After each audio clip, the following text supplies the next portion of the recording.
खबरों को विस्तार से देखेंगे और सबसे पहले बात होगी कोरोना की और लॉकडाउन की। भारत में कोरोना पॉजिटिव्स की संख्या 50,000 के करीब पहुंच गई है। पिछले 2 दिनों में नंबर काफी तेजी से बढ़े हैं। बात पिछले 24 घंटों की करें तो देश में 126 मौतें हुई हैं।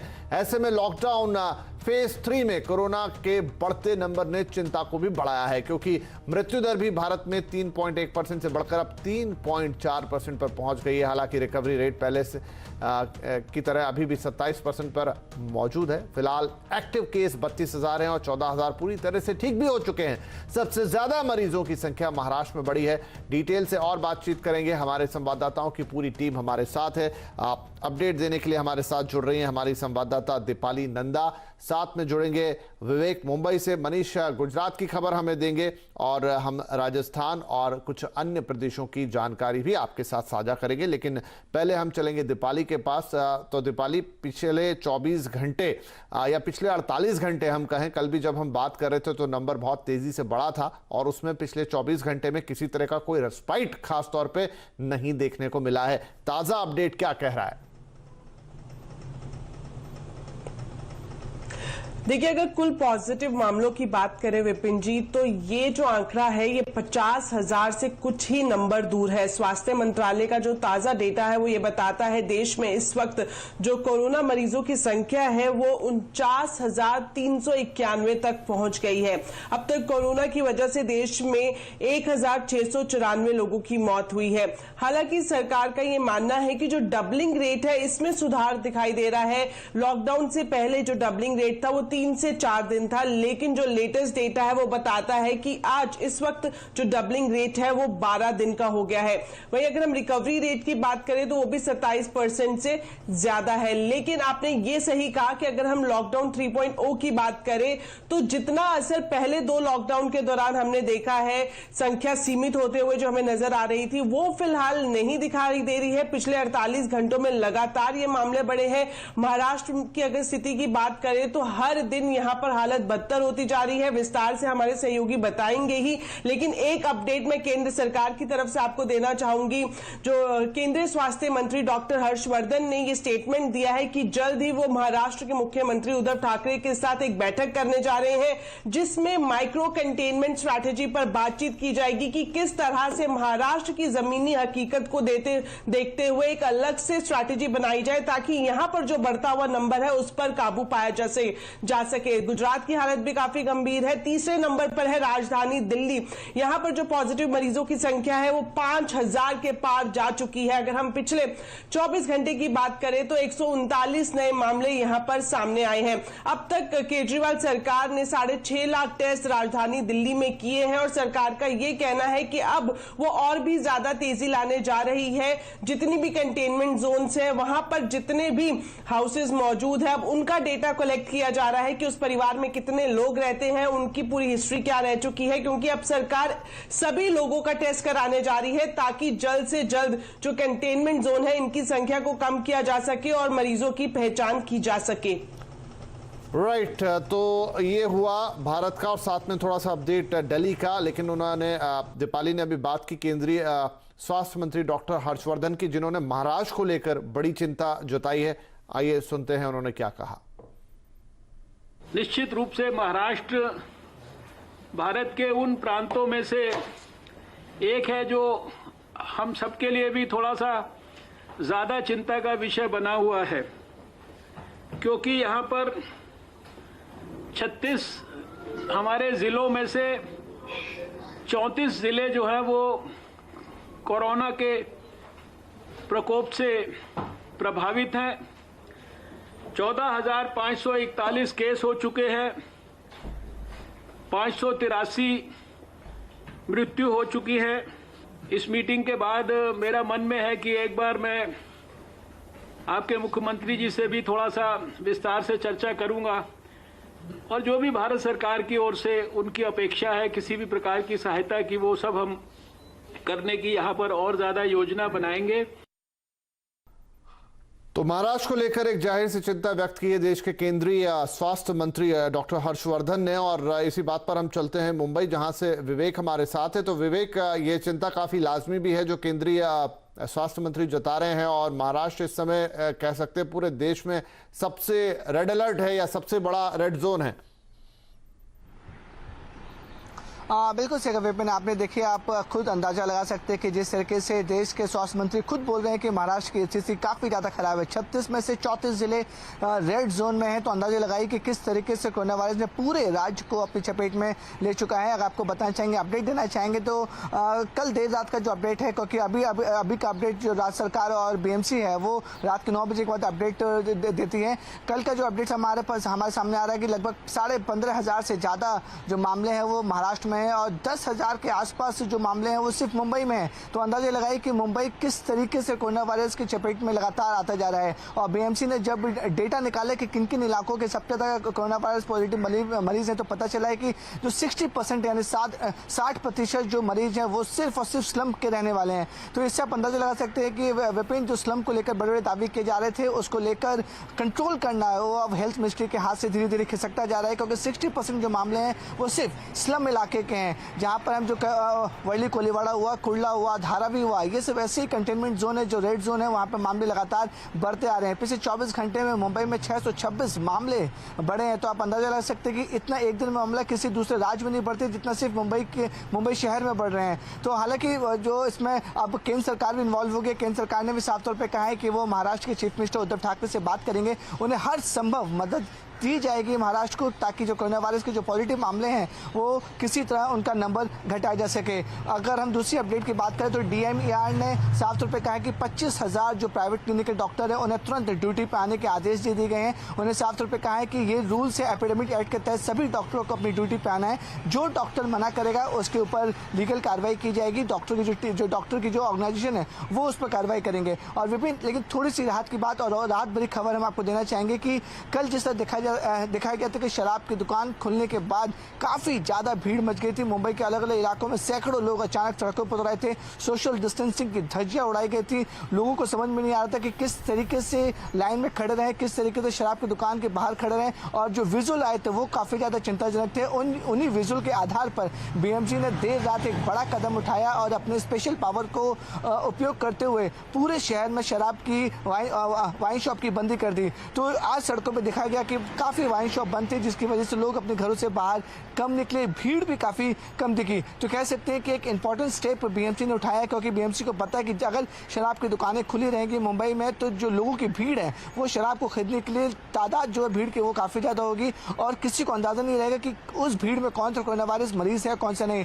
अगर सैकड़ों की भीड़ में एक भी कोरोना वायरस मरीज अगर सैकड़ों की भीड़ में पहुंचता है तो वायरस लगातार और दूसरे इलाके और दूसरे परिवार और दूसरे जगहों पर फैल सकता है। तो BMC ने कड़ा कदम जरूर उठाया है। वहीं अब केंद्र सरकार का साफ तौर पर माफ कीजिएगा राज्य सरकार साफ तौर पर कहना है कि अपनी हर संभव कोशिश कर रही है कि इस पूरे मामले में केंद्र सरकार की भी अब मदद ली जाए। जैसा स्वास्थ्य मंत्री ने पहले कह दिया है कि वो हर संभव मदद के लिए तैयार हैं। विपिन, राइट, तो अब महाराष्ट्र के जो हालात है वहां पर केंद्र को भी राज्य के साथ आना होगा, लेकिन जैसा बता रहे थे कि स्थिति की गंभीरता को देखते हुए जो वाइन शॉप्स जो कल तस्वीरें हमें देखने को मिली, हालांकि वो दिल्ली और दूसरे इलाकों से भी आई थी, लेकिन मुंबई में भी हाल काफी खराब था, जहां पर लोगों ने बड़ी संख्या में शराब की दुकानों के आगे लाइनें लगाई और जहां सोशल डिस्टेंसिंग का पालन नहीं हो पाया और जो क्रिटिकल हालत है महाराष्ट्र की या खासतौर पे मुंबई की, उस हिसाब से वो एक बड़ा थ्रेट जैसा था और अब BMC ने अपना स्पेशल पावर यूज करते हुए आज से दुकानें बंद कर दी हैं। चलिए अब हम रुख करेंगे गुजरात का। मनीष, गुजरात से क्या किसी प्रकार की कोई राहत की खबर या स्थिति अभी भी चिंताजनक है? बिल्कुल स्थिति चिंताजनक है, बल्कि और खराब हो रही है, क्योंकि कल के दिन में जो केसेस निकल के आए हैं 441 नए केस कल शाम तक निकल के आए हैं। ये सबसे ज्यादा आंकड़ा है अब तक का। और जो मरीजों की संख्या है 6000 को पार कर चुकी है। 6245 मरीज गुजरात में हो चुके हैं। अकेले अहमदाबाद में जो है 4425 मरीज पाए गए हैं कोरोना पॉजिटिव के। यानी आप समझिए कि 75% जितना जो आंकड़ा है वो केवल अहमदाबाद से निकल के आ रहा है। मतलब अहमदाबाद के लिए और भी चिंताजनक बात है। और चिंता इसलिए भी बढ़ रही है क्योंकि अहमदाबाद म्युनिसिपल कॉर्पोरेशन के कमिश्नर विजय नेहरा जितना एग्रेसिवली काम कर रहे थे कोरोना से लड़ने के लिए, जिस तरह की स्ट्रेटेजी उन्होंने बनाई थी, जिस तरह के एरिया को इनको कंटेनमेंट किया था, वहां पर उनके जो असिस्टेंट कमिश्नर थे उनका कोरोना पॉजिटिव कल आया है टेस्ट, और इसी के चलते अहमदाबाद म्युनिसिपल कमिश्नर जो है उन्होंने 14 दिन अपने आप को होम क्वारंटाइन कर लिया है। उनके बदले जो पहले यहां अहमदाबाद के कमिश्नर रह चुके मुकेश कुमार, उनको चार्ज दिया गया है। तो ये एक चिंता की विषय और भी है, क्योंकि जो आदमी इतने सालों से इतने समय से काम कर रहे थे उनके लिए ये एक साइड में हटने वाली बात है। दूसरी बात यह है कि जो यहाँ के मजदूर है, जो श्रमिक है, उनकी चिंता सबसे ज्यादा थी, और गुजरात से अभी तक उसको लेके काफी अच्छे इंतजाम किए गए हैं। अब तक 38 ट्रेन कल शाम तक चली थी, और इसके जरिए 46,000 मजदूरों को यहाँ से उनके वतन भेज दिया गया है, चाहे वो यूपी हो, बिहार हो, झारखंड, उड़ीसा, वहां पर इनको भेज दिया गया। आज के दिन में 30 और ट्रेनें चलनी है, जिसके जरिए 36,000 और लोगों को वहां पहुंचा दिया जाएगा। कुल मिलाकर राज्य सरकार ने अब तक जो है 3,75,000 मजदूरों को अपने गांव पहुंचाया है। ये एक तरह से कहे कि राहत की बात है कि यहाँ जो लोग इतने समय से रह रहे थे उनको अपने गांव पहुंचने को मिला है, अपने वतन पहुंचने को मिला है। ठीक है, तो ये थी हालत गुजरात की, जहां पर कोई राहत नहीं आई है। इनफैक्ट अहमदाबाद की बात बताई कि वहां के जो कमिश्नर है, जो काफ़ी इफेक्टिवली काम कर रहे थे कोरोना के रोकथाम के लिए, वो खुद क्वारंटाइन हो गए हैं क्योंकि उनके असिस्टेंट कमिश्नर कोरोना पॉजिटिव आए हैं। ये बात हुई गुजरात की। अब एक जायजा ले लेते हैं राजस्थान का। वहां पर भी नंबर लगातार बढ़ रहे हैं। हमारे संवाददाता भवानी सिंह राजस्थान से रिपोर्ट दे रहे हैं। देखिए, राजस्थान में अब तक सबसे बड़ा हॉटस्पॉट जयपुर बना हुआ है, लेकिन जयपुर के बाद में तेजी से जो आंकड़े हैं वो जोधपुर में बढ़ते जा रहे हैं। जोधपुर में पॉजिटिव का आंकड़ा 774 तक पहुंच चुका है, और वहाँ सबसे चिंता की बात यह है कि आज पूरे स्टेट के अंदर 82 पॉजिटिव आए, जिसमें से 32 अकेले जोधपुर में हैं, और उन 32 में से 30 बीएसएफ के जवान हैं। बीएसएफ के लिए चिंता की बात है, क्योंकि बीएसएफ के जवान दिल्ली के अंदर जामा मस्जिद इलाके के अंदर तैनात थे। उनमें से 57 जवानों को जोधपुर भेजा गया, उनको क्वारंटीन में रखा गया था, लेकिन उन 57 की सबकी कोरोना जांच हुई। उसमें से आज 30 जवान पॉजिटिव मिले। जयपुर के अंदर फिगर लगातार बढ़ता जा रहा है। जयपुर के अंदर अभी 1094 पहुंच चुके हैं पॉजिटिव का आंकड़ा। जयपुर के रामगंज इलाके से अभी भी पॉजिटिव आ रहे हैं, नंबर्स लगातार बढ़ते जा रहे हैं। राजस्थान में जो मौतों का आंकड़ा है वो पहले कम था, लेकिन अब मौतों का आंकड़ा बढ़ा है। अब राजस्थान में 92 मौतें हो चुकी है, लेकिन अगर मोटे तौर पर देखा जाए तो पूरे राजस्थान में अगर पॉजिटिव केसेस की बात करें तो 70% अकेले जयपुर और जोधपुर से है। इसी तरीके से जो मौतें हैं वो भी 50% से अलग इन्हीं दो जिलों के अंदर हो रही है। यानी कि ये दो बड़े हॉटस्पॉट अभी राजस्थान के अंदर बने हुए हैं। चलिए, तो ये हो गया स्टेट अपडेट। भवानी, साथ में मनीष, विवेक और दीपाली, आप सभी का बहुत शुक्रिया ये ताज़ा अपडेट हम तक लेकर आने के लिए। और अब हम बात करेंगे कोरोना के बाद उसकी दवा की। कोरोना की दवा खोजने की रेस काफ़ी तेज़ हो गई है। भारत में करीब 30 वैक्सीन अलग अलग चरणों में है, जबकि कुछ का ट्रायल भी शुरू हो गया है। फाइजर ने तो अमेरिका में मरीजों को पहला वैक्सीन भी लगा दिया है। और इस खबर पर बात करने के लिए हमारे साथ हैं हमारे सहयोगी लक्ष्मण रॉय। तो लक्ष्मण, जिस तरीके से कोशिश हो रही है, चाहे भारत की बात हो, चाहे दूसरे देश हो, अमेरिका हो, इजराइल हो, खबरें सब तरफ से आती हैं, लेकिन हकीकत में हम कोई दवा, कोई वैक्सीन खोजने के कितने करीब पहुंचे हैं? देखिए, मुझे लगता है कि जिस तरीके से हमारे सहयोगियों ने जो भयावह तस्वीर पेश की, उससे अब तक काफी लोग डर चुके होंगे, लेकिन मैं इस आपके डर को कम करने वाला हूं, क्योंकि जो दवा बनाने की होड़ थी वो लगभग काफी लक्ष्य के करीब पहुंचती जा रही है कंपनियों की। और इसकी शुरुआत में करूं भारत से, तो सबसे अच्छी बात है करीब घंटे भर बैठक की प्रधानमंत्री ने खुद टास्क फोर्स की, और उस बैठक में निकलकर सामने आया कि करीब 30 से ज्यादा वैक्सीन जो है अलग अलग चरणों में चल रहा है, उसका डेवलपमेंट हो रहा है कोरोना से लड़ने के लिए। इसमें से कुछ वैक्सीन का तो ट्रायल भी शुरू हो गया है, तो भारत भी बहुत जल्द किसी वैक्सीन इजाद करने के काफी करीब पहुंच जाएगा। लेकिन इस बीच एक अच्छी खबर आई अमेरिका से, जहां अमेरिकी कंपनी, दवा कंपनी फाइजर ने अपना एक वैक्सीन तैयार कर लिया है और उसका ह्यूमन ट्रायल भी शुरू कर लिया है। अमेरिका के एक मरीज को ये वैक्सीन दे भी दिया है। अब इस ट्रायल से जो नतीजे आएंगे उसके बाद फिर शुरू होगा उसका उत्पादन, अगर ये ट्रायल सफल होता है तो। इसी बीच एक दूसरी अच्छी खबर आई इजराइल से। इजराइल के जो इंस्टीट्यूट है, रिसर्च इंस्टीट्यूट, उसने एक वैक्सीन बना लिया है, इस बात का दावा किया गया वहां की न्यूज एजेंसी की तरफ से, और जल्द ही इसका उत्पादन शुरू कर दिया जाएगा। एक खबर आई आपको इटली से, वहां की कंपनी टाकिस ने इसका वैक्सीन बना लिया है और उसका भी ट्रायल शुरू किया जाएगा, और बहुत जल्द इसको सफल रहा तो ट्रायल के बाद इसका उत्पादन शुरू कर लिया जाएगा, वैसा वहां का वैज्ञानिकों का दावा किया जा रहा है। ऐसे करीब 100 से ज्यादा अलग अलग रिसर्च ग्रुप है और इनमें से करीब दर्जन भर वैक्सीन काफी एडवांस स्टेज में। तो मुझे लगता है कि कोरोना के खिलाफ लड़ाई लड़ने के लिए वैक्सीन और दवा की इजाद जो है काफी अंतिम चरण में पहुंच गई है। हम सब उम्मीद करें कि शायद जल्द से जल्द वैक्सीन निकल जाए, दवा बन जाए। जी लक्ष्मण जी, हम भी यही कहेंगे कि आप की जो कंठ है, जुबान है, उसमें सरस्वती का वास हो, और आप जो बातें कह रहे हैं तो ये जल्द से जल्द वैक्सीन मिले तो पूरी दुनिया के लिए एक बहुत बड़ी राहत की खबर होगी। बहुत शुक्रिया इस अपडेट के लिए।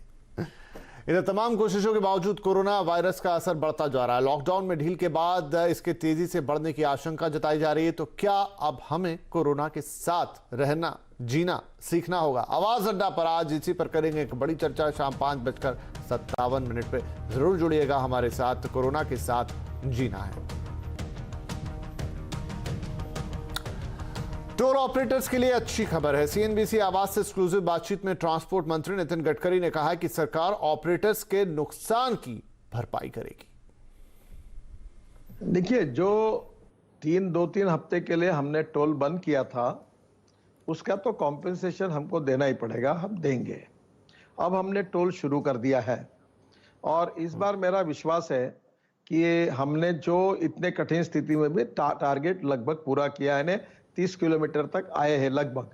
अब मेरा विश्वास है कि हमको 40 किलोमीटर का टारगेट हमने रखा था, वो हम नहीं पूरा कर सके। पर देश की परिस्थिति को देखते हुए और इंफ्रास्ट्रक्चर के द्वारा water, power, transport, communication, ports, railway, airports, इसके द्वारा बड़े प्रमाण पर इन्वेस्टमेंट लानी होगी और इसी के कारण मार्केट में लिक्विडिटी आएगी। तो ये थी एक झलक उस इंटरव्यू की नितिन गडकरी साहब का, जिसे लिया है, जिसे बातचीत की है हमारे economic policy editor Lakshman Roy ने। और ये एक्सक्लूसिव इंटरव्यू आप देख सकते हैं आज शाम 5:27 पर। ढेर सारे शानदार रोचक सवाल हैं इसके अंदर। कई सारे मुद्दों पर बातचीत हुई है, लॉकडाउन से लेकर, कोरोना से लेकर, शराब से लेकर, ट्रांसपोर्टर्स से लेकर, और इनफैक्ट जो टोल वाली बात आपने सुनी। तो बड़ा ही इंटरेस्टिंग होगा ये इंटरव्यू, जरूर देखें आज शाम को 5:27 पर, सिर्फ सीएनबीसी आवाज पर।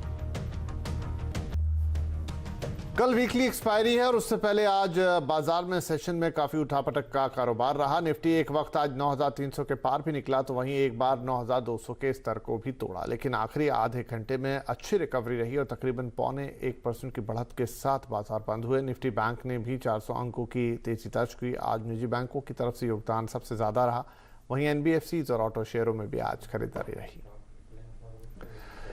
आरोग्य सेतु ऐप पर सवाल उठने के बाद केंद्रीय आईटी मंत्री रविशंकर प्रसाद ने साफ किया है कि प्राइवेसी, सेफ्टी और डेटा सिक्योरिटी के लिहाज से आरोग्य सेतु में कोई खतरा नहीं है। क्या है आरोग्य सेतु पर विवाद की पूरी कहानी, जानने के लिए बात करेंगे अपने संवाददाता असीम मनचंदा से।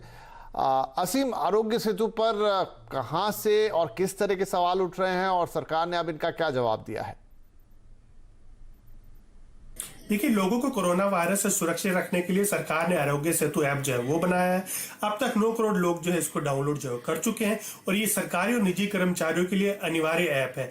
ये कितना कामयाब होगा ये बाद में पता चलेगा, लेकिन ठीक इससे पहले एक हैकर ने इसके अंदर कई सारी कमियां जो है वो उजागर की हैं। सरकार के साथ ये कमियां जो उसने शेयर की हैं। खासतौर पे कहा गया है कि ये ऐप जो है किसी दूसरे व्यक्ति की लोकेशन जो है बताता है, साथ ही साथ किसी स्क्रिप्ट के जरिए कोविड-19 की जानकारी जो है उस व्यक्ति के मोबाइल पर जो है वो भेजी जा सकती है। हालांकि सरकार ने कहा है कि ये ऐप के फीचर्स हैं और इसमें कुछ ज्यादा कमियां जो है वो नहीं है। जो भी कमियां उसने बताई हैं वो दूर कर ली गई हैं और जो डाटा जो है लोगों का वो पूरी तरह से सुरक्षित है, यानी कि डाटा को लेकर के कोई भी खतरा जो है नहीं है। कुछ दिनों पहले राहुल गांधी ने भी इस ऐप के ऊपर सवाल जो है वो उठाए थे।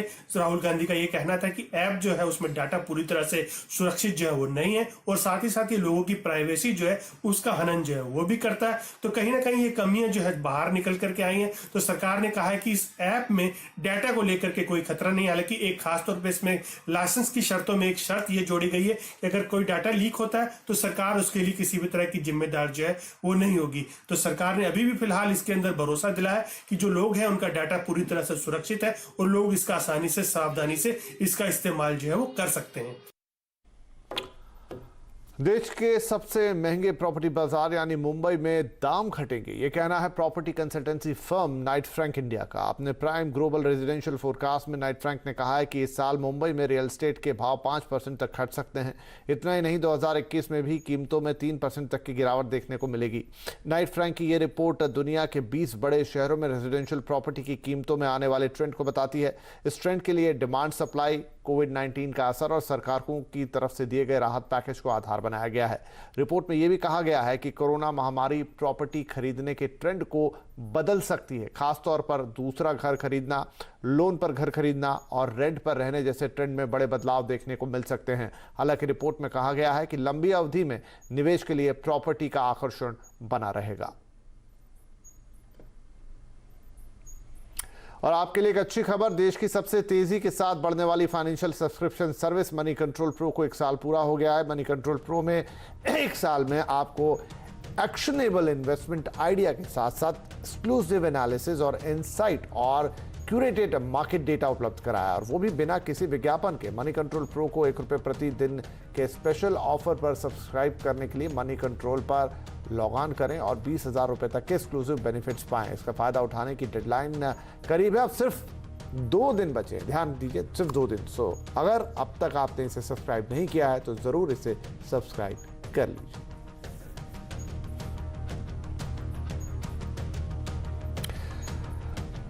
तो आवाज समाचार के इस बुलेटिन में फिलहाल इतना ही, लेकिन CNBC आवाज पर लगातार आपको कोरोना लॉकडाउन से रिलेटेड हर तरह के अपडेट्स मिल रहे हैं। आपके लिए जरूरी खबरें आ रही हैं। फिलहाल एक छोटा सा ब्रेक, और ब्रेक के बाद कमोडिटी कॉल। नमस्कार।